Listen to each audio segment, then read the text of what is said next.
10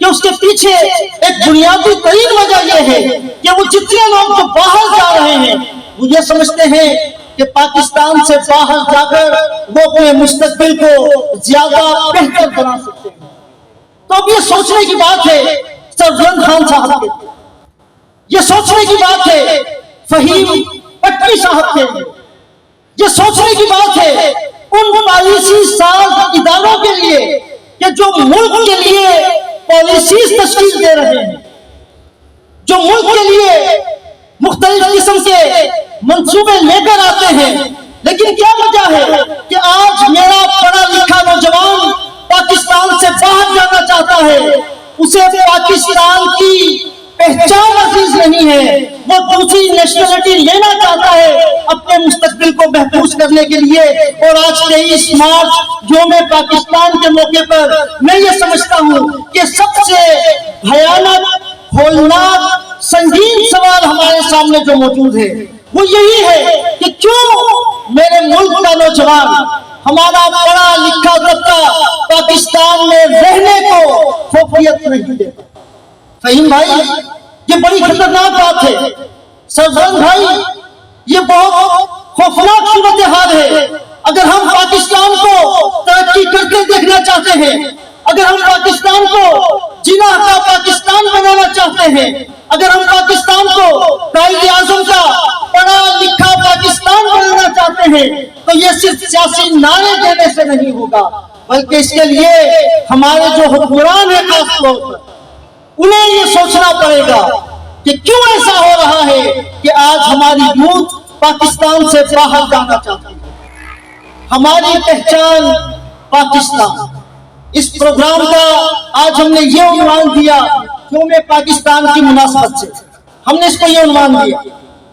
صرف ایک منٹ کی بات آپ کو کر رہا ہوں کہ ہم نے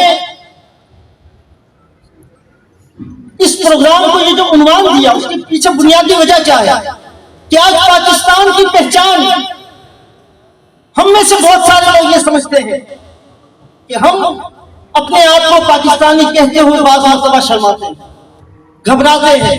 پوری دنیا میں اسلام کے خلاف اور پاکستان کے خلاف جو پروپیگنڈا ہے، آج ضرورت اس چیز کی ہے کہ ملک کی محبت کے لیے، وطن کی محبت کے لیے اپنے نوجوانوں کو راغب کیا جائے. اگر پاکستان سلامت رہے گا تو ہم سلامت رہیں گے. پاکستان جس دو قومی نظریے کی بنیاد پر وجود میں آیا اور آج کے دن جو قرارداد پاکستان منظور کی گئی تھی، اگر آپ قرارداد پاکستان کے پوائنٹس کو آپ اپنے سامنے رکھیں تو ہمیں شرمندگی کے ساتھ یہ کہنا پڑتا ہے کہ 75 سال کے بعد بھی قرارداد پاکستان کے بہت سارے پوائنٹس ایسے ہیں جو ہنوز شرمندہ تعبیر ہونا باقی. آپ سب نے، میں نے آپ کی سماع خراشی کی، آپ سب نے اس گفتگو کو سنا. بس ہماری بنیادی سوچ یہی ہے، ہمارا بنیادی پیغام صرف اور صرف یہی ہے کہ ہم مل کر پاکستان کے لیے کچھ کر سکیں. اور ہم یہ چاہتے ہیں کہ پاکستان کی بنیاد پر اور کراچی سے اس کا آغاز کیا جائے کہ جو سول سوسائٹی کی آرگنائزیشن ہیں وہ جس سطح پر کام کر رہی ہیں، وہ ٹیچرز کی آرگنائزیشن ہیں، وہ اسکول کی آرگنائزیشن ہیں، وہ یوتھ کی آرگنائزیشن ہیں، یہ جتنی بھی مختلف کمیونٹی بیس کے اوپر جو جماعتیں کام کر رہی ہیں، ان کا ایک ایسا الائنس تشکیل کیا جائے کہ جو حکمران طبقے کی طرف جو سوشل ایشوز ہیں ان کی توجہ دلا سکے. بارے دیگر میں جتنے بھی چہرے میرے سامنے یہاں پر موجود ہیں، میں ان سب کو دل کی گہرائیوں سے آپ سب کا شکریہ ادا کرتا ہوں. آپ یقین کیجئے کہ آپ کا یہ چھوٹا سا قدم اجالا کے لیے یہ چھوٹا قدم نہیں ہے. ہو سکتا ہے کہ آپ میں سے کوئی یہ سوچے کہ میں نے 1 گھنٹہ دیا ہے، لیکن آپ کے اس 1 گھنٹے نے ہمیں زندہ کر دیا. آپ کے اس 1 گھنٹے نے ہمیں زندگی دی ہے. اور میں امید یہ کروں گا کہ آئندہ بھی اجالا کی دعوت پر آپ تشریف لاتے رہیں گے. انشاءاللہ ایسے پروگرام کا بھی انعقاد کریں گے. فہیم بھائی، سرفراز بھائی، آپ عوامی نمائندے ہیں اور عوامی نمائندوں کو جب تک اسٹیج پر مائک نہ ملے مزہ نہیں آتا، لیکن ہماری مجبوری ہے صرف ٹائم کی وجہ سے. انشاءاللہ قریب پروگرامز کا انعقاد کریں گے، وہاں پر آپ کو بلائیں گے اور کھلا ماحول آپ کو دیں گے کہ آپ وہاں پر آ کر اپنے خیالات کا اظہار کر سکیں، اپنی شیئرنگ کر سکیں۔ میں تمام آپ کا بہت زیادہ مشکور ہوں کہ آپ ہماری دعوت پر یہاں تشریف لائے۔ آپ ساتھ ہوں گے تو زندگی ہوگی، آپ ساتھ ہوں گے تو ہماری رفتار اور بہت زیادہ تیز ہوگی۔ آپ کا بہت شکریہ۔